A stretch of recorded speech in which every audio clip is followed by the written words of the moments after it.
Good morning guys. तो आज आपके लिए हम बीएससी फोर्थ ईयर सेमेस्टर में जूलॉजी ऑनर्स का पेपर लेके आए हैं। ये पेपर आपका स्टार्ट होता है, यहाँ पास मिनिमम 60 नंबर का क्वेश्चन पेपर आपका आता है। 3 घंटे की टाइमिंग मिलती है। तो आइए स्टार्ट करते हैं। सेक्शन है आपका ये मल्टीपल चॉइस क्वेश्चन, जिसमें आपको 10 क्वेश्चन मिलेंगे। 10 मार्क्स के रहेंगे ये आपको। इस क्वेश्चन 1 मार्क्स कैरी करेगा आपका। तो आइए स्टार्ट करते हैं। तो cell which give rise to nearly all the cell except embryonic layer. और एम्ब्रियोनिक लेयर वाला कौन सा वो सेल होता है जो जनरेट होता है। सेकंड है आपका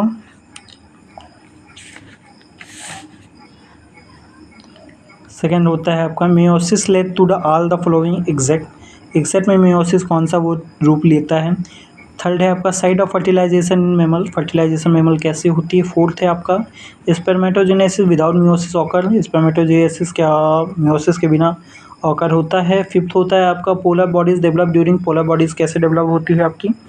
फिफ्थ होता है in which stage of development of rate of the cell division, rate of cell of division किसके द्वारा होता है आपका। ठीक है, ये आपको ध्यान देना पड़ेगा। इसके बाद आपका आता है सेवन नंबर है which distinction of morula from the blastula, morula from blastula किससे होता है। इसके बाद आपका आता है embryonic stem cell are divided, किससे डिवाइड होता है एम्ब्रियोनिक सेल आपका वो। इसके बाद आपका 9 नंबर आता है इन हाईली टेक्नोलॉजी एग जो होता है द यूजुअल किससे होता है।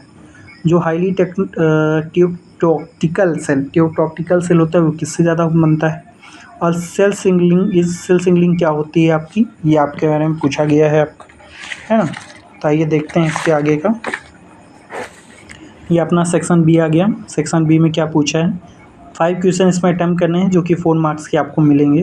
तो what is pluripotential stem cells, briefly discuss the all cell discuss regulation of the वो। ओके, और में इसका है शॉर्ट में लिखना है जेमेटो, क्या लिखा है आपका ये गेमेटोजेनेसिस में और प्लेसेंटा में। ठीक है, इसका क्वेश्चन नंबर 3 है लेवल डायग्राम बनाना है किसका हैंस एग में और डिस्क्राइब द स्ट्रक्चर को अच्छे से लेवल करके उसका डायग्राम बताना है आपको, है ना। उसके और में the process of blastula in invertebrate, blastula in vertebrates को बारे में आपको बताना है। फिर 4 नंबर है एमिनोसेनेटिस के बारे में बताना है और परफॉर्म क्या वो करता है। इसके अलावा आपको इसके और में आपको मिलेगा, है ना। आइए देखते हैं। इसके और में आपको मिलेगा फर्टिलाइजेशन सेल इंट्रैक्शन के शॉर्ट नोट लिखने को। ठीक है, क्वेश्चन नंबर 5 में आते हैं। क्वेश्चन नंबर 5 में व्हाट इज़ IVF क्या होता है। डिटेल इसमें आपको बताना पड़ेगा। इसके और में आपको hormonal regulation of process of oogenesis के रेगुलेशन ऑफ बताना पड़ेगा क्या होता है कैसे होता है। इसके बाद हम आज बताते हैं अपना सेक्शन सी में। सेक्शन सी क्या होता है, जनरली 2 टाइप्स के होते हैं, मतलब सॉरी 3 क्वेश्चन इसमें आपको करने रहते हैं।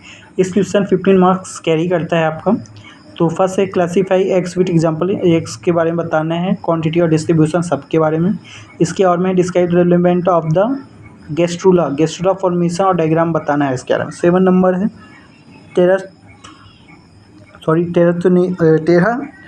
टेरागेनेसिस के बारे में बताना है।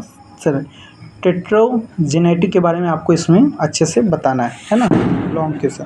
इसके और में है जेमेटोजेनेसिस बताना है। इंटायर स्पर्मेटोजेनेसिस लेवल साइट ये आप सबको बताना है। तो ये रहा आपका बीएससी 4th ईयर जियोलॉजी का paper. Thank you, please like subscribe and watching, और ऐसे ही क्वेश्चंस के लिए हमें सब्सक्राइब करते रहें। Thank you.